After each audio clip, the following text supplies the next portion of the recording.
Tempat pertama yang dituju oleh beliau adalah kota Mekah, yang merupakan pusat peradaban Islam dan tempat berhimpunnya para ulama dan sholihin yang berdatangan dari seluruh penjuru dunia untuk memperdalam berbagai cabang ilmu-ilmu agama.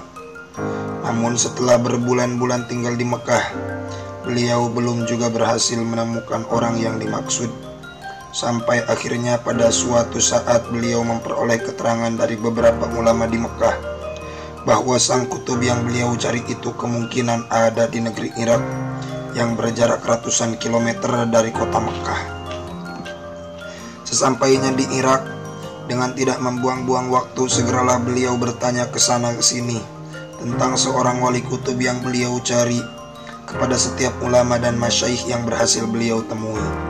Akan tetapi mereka semua rata-rata menyatakan tidak mengetahui keberadaan sang wali kutub di negeri itu. Memang sepeninggal Sultanul Aulia Qutbir Rabbani wal Ghausis Sumadani Sayyidi Syekh Abu Muhammad Abdul Qadir Al-Jilani radhiyallahu anhu, kedudukan wali kutub yang menggantikan Syekh Abdul Qadir Jilani oleh Allah disamarkan atau tidak dinampakkan dengan jelas. Pada waktu kedatangan Syekh Abil Hasan ke Baghdad itu, Syekh Abdul Qadir Al-Jilani 470 sampai 561 Hijriah sudah wafat sekitar 50 tahun sebelumnya. Selisih waktu antara wafatnya Syekh Abdul Qadir dan lahirnya Syekh Abil Hasan terpaut sekitar 32 tahun. Di kala hidupnya, Syekh Abdul Qadir diakui oleh para ulama minas siddiqin sebagai seorang yang berkedudukan Qutbul Ghaus. Akhirnya beliau mendengar adanya seorang ulama yang merupakan seorang pemimpin dan khalifah Thariqah Rifaiyah, yaitu Syekh As-Shaleh Abul Fatah Al-Wasiti radhiyallahu anhu.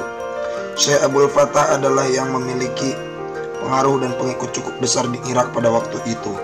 Segeralah beliau sowan kepada Syekh Abul Fatah dan mengemukakan bahwa beliau sedang mencari seorang wali kutub yang akan beliau minta kesediaannya untuk menjadi pembimbing dan pemandu perjalanan ruhani beliau menuju ke hadirat Allah Subhanahu wa Ta'ala. Mendengar penuturan beliau, Syekh Abul Fatah sembari tersenyum kemudian mengatakan, "Wahai anak muda, engkau mencari kutub jauh-jauh sampai ke sini, padahal orang yang engkau cari sebenarnya berada di negeri asalmu sendiri. Beliau adalah seorang kutubuz zaman dan agung pada saat ini. Sekarang pulanglah engkau ke Maghrib daripada bersusah payah berkeliling mencari di negeri ini. Beliau pada saat ini sedang berada di tempat khalwatnya di sebuah gua di puncak gunung. Temuilah yang engkau cari di sana." Beberapa saat setelah mendapat penjelasan dari Syekh Abul Fatah Al-Wasiti, beliau segera mohon diri sekaligus minta doa restu agar beliau bisa segera berhasil menemukan sang kutub yang sedang dicarinya. Sesampainya di Maroko, beliau langsung menuju desa Gomaroh, tempat di mana beliau dilahirkan. Tidak berapa lama kemudian, beliau segera bertanya-tanya kepada penduduk setempat maupun setiap pendatang di manakah tinggalnya sang kutub.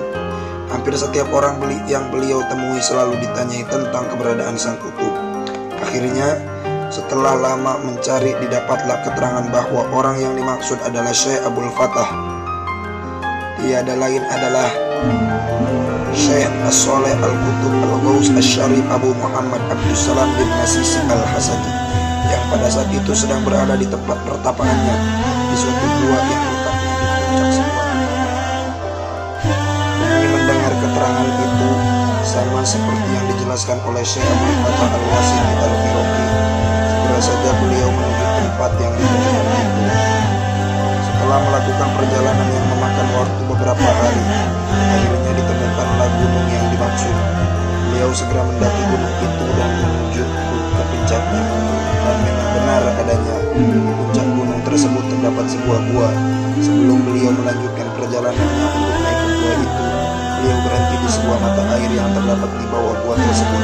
Selanjutnya beliau lalu mandi di pancuran mata air itu. Hal ini beliau lakukan semata-mata demi untuk memberikan penghormatan serta untuk menunjukkan sang kutub sebagai salah seorang yang memiliki derajat kemuliaan dan keagungan di sisi Rabbul Alamin.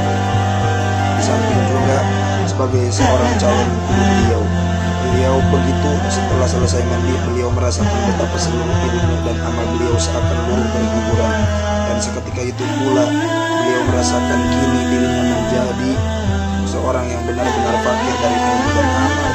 Kemudian setelah itu beliau lalu berwudu dan mempersiapkan diri untuk naik menuju ke gua tersebut. Dengan penuh rasa tawadhu dan rendah diri, beliau mulai mengangkat kaki untuk keluar dari mata air itu. Namun entah datang dari arah mana, tiba-tiba datang seorang yang tampak sudah lanjut usia.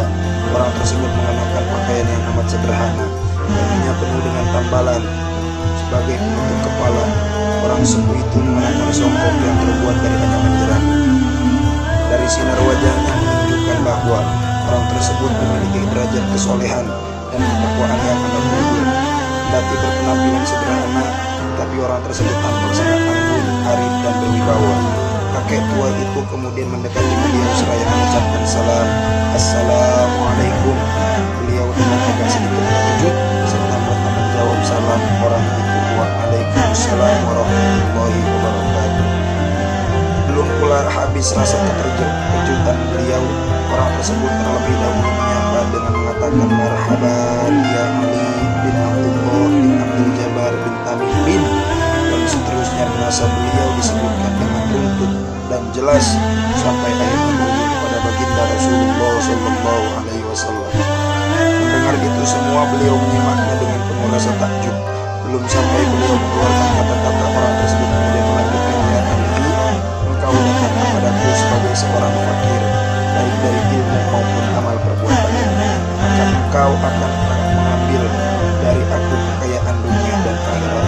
Dengan demikian maka jadi jelas dan yakinlah beliau ini bahwa orang yang sedang berada di hadapannya itu adalah benar-benar Asy-Syaikh Al-Qutub Al-Buud Sayyid Abu Muhammad Abdus Salam bin Masisi Al-Hasan radhiyallahu anhu yang selama ini dicari-cari.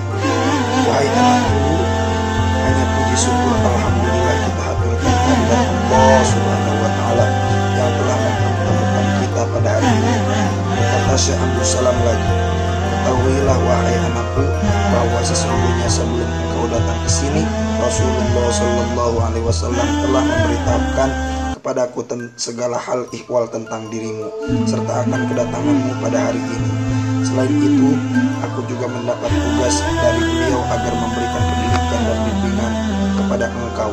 Oleh karena itu, ketahuilah bahwa kedatanganku ke sini memang sengaja untuk menyambutmu. Selanjutnya, beliau tinggal bersama dengan sang guru sampai waktu yang cukup lama. Beliau banyak sekali berbukti ilmu tentang hakikat ketuhanan dari Syekh Abdus Salam yang selama ini belum pernah beliau dapatkan. Tidak sedikit pula wejangan dan nasihat-nasihat Syekh berikan